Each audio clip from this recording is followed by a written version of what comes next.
Okay, so this lecture in particular is on basically the New Deal and the lead up to World War II.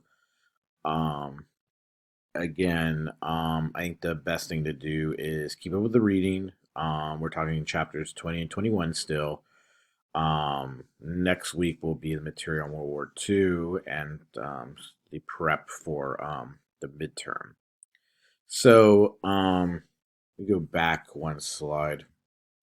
Um, So remember we left off with FDR becoming president in 1933, and he basically coins the idea of the first 100 days of his presidency as like the time of action. So at this point on, presidents will oftentimes be analyzed on the merits of how good they did their first 100 days. And FDR, what he does is basically do all these New Deal programs. Um, and I have a link in a module that features some of them. I like you just kind of thumb through. And your textbook does a good job going through the major ones. The other thing about his presidency is he's utilizing the new technology, so he's actually addressing the American public by radio. And so again, there's something else you could do. Felt like it is go on YouTube and listen to some of these fireside chats that he gives by radio. Okay, so I think you have to keep Roosevelt in mind that cause a lot of times, because one thing's for sure, this presidency and New Deal is a very, very progressive program in American history, at least in comparison to even Teddy Roosevelt and Woodrow Wilson. The government does expand. It tries to get Americans working, and it's kind of seen as the pinnacle of social democracy in the U.S.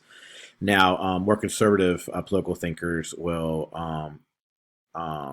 disparage this use of Keynesian economics by Roosevelt. But I think what I always try to do is put perspective, global perspective on this, and say like, well, think about it. When Roosevelt becomes president, Stalin is running Soviet Union, and Hitler is elected as chancellor in Nazi Germany. So if you think about comparing Roosevelt to those two guys, he comes off, obviously really well. And I think that's part of the idea is Roosevelt's trying to steer a middle path between the communist extreme in Stalinist Russia and the fascist extreme in like Germany and Italy. So, and again, I think the probably one of the greatest examples of American idealism is in FDR's Four Freedoms, which there's a video you can check out there that lists the four freedoms. And he says those while World War II is going on, but I think they're really key ideas. Okay, so again, I think the best way to handle all the like three lettered organizations that get going, like the NRA and the AAA, is to read about them in the textbook and check them out online in the links. Um, and we kind of see that the New Deal comes in stages. There's first stage, it just basically is trying to like increase the public sector, get Americans working.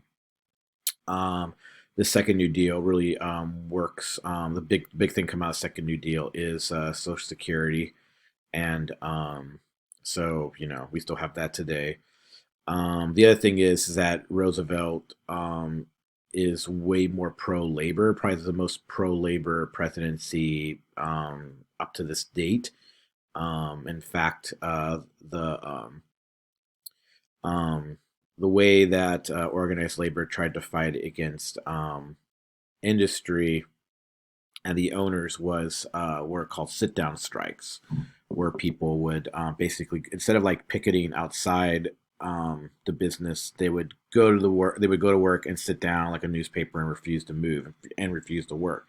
So it's a lot harder for the bosses to go in and like remove them. So probably most famous example is that, and there's another video attached here, is that FDR comes out inside of labor and tries to use the government to protect labor. There's also the area of the Dust Bowl. And so books like The Grapes of Wrath by John Steinbeck, and then later the film starring Henry Fonda, you can see pictured here.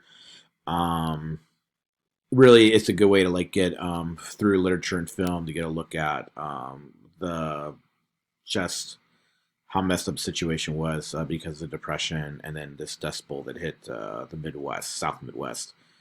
Now, critics of the New Deal will say like New Deal did not actually end the poverty of the depression, that people were still unemployed.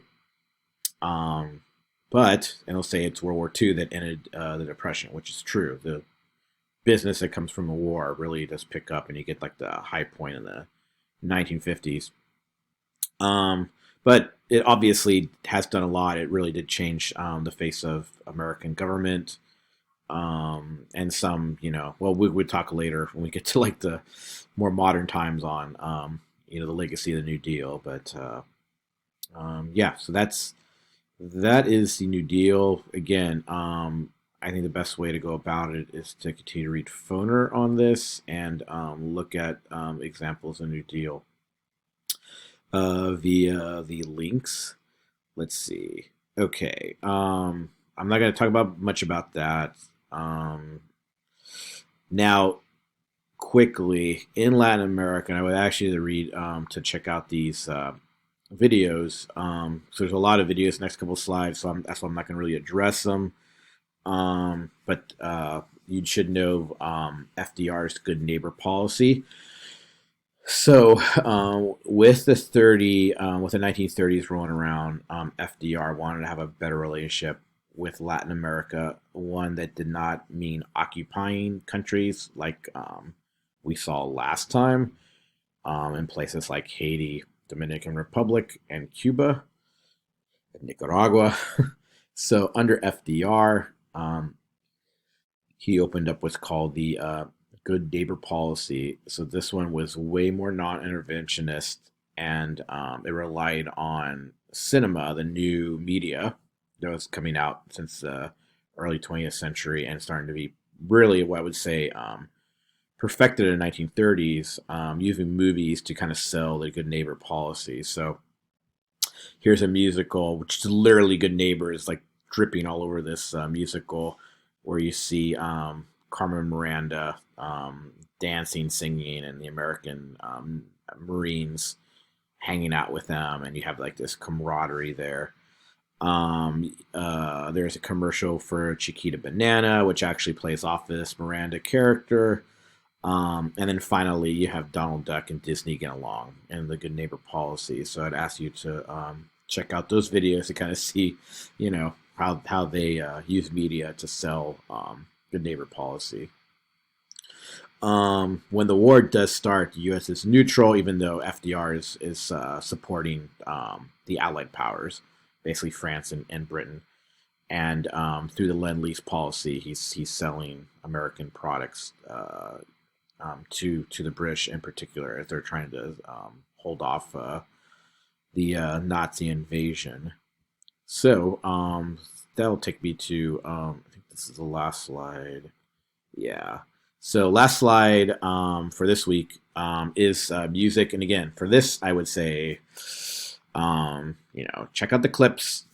Here is some music, so you can kind of get a feel of the music of the 1920s, 1930s, with this kind of more of the swing, big band swing music with like Goodman, Sing Sing Sing, and Miller's in the Mood. It's the most famous pieces. Um, I would say, check out Robeson's Old Man River here. He's a really fascinating character. Um, he's, obviously is African American. Wish I had more time to talk about him, but he is kind of a pioneering artist. And you get a little glimpse of it in his song here. And then finally, here are some of the classic films that come out in the 30s. Obviously, with Snow White being, a pioneering film in animation. I mean, just the idea of like having a full length picture animated seemed bonkers, and now we just take it for granted. But this is kind of the beginning of the Disney magic happening here. Right. So yeah, please check those out. And figures like the Marx Brothers and Charlie Chaplin were, really, really important, and it kind of showed cinema going from silent pictures into what they call talkies. So yeah, so that is the New Deal in the late 20s, early 30s. Next week we'll talk about World War II.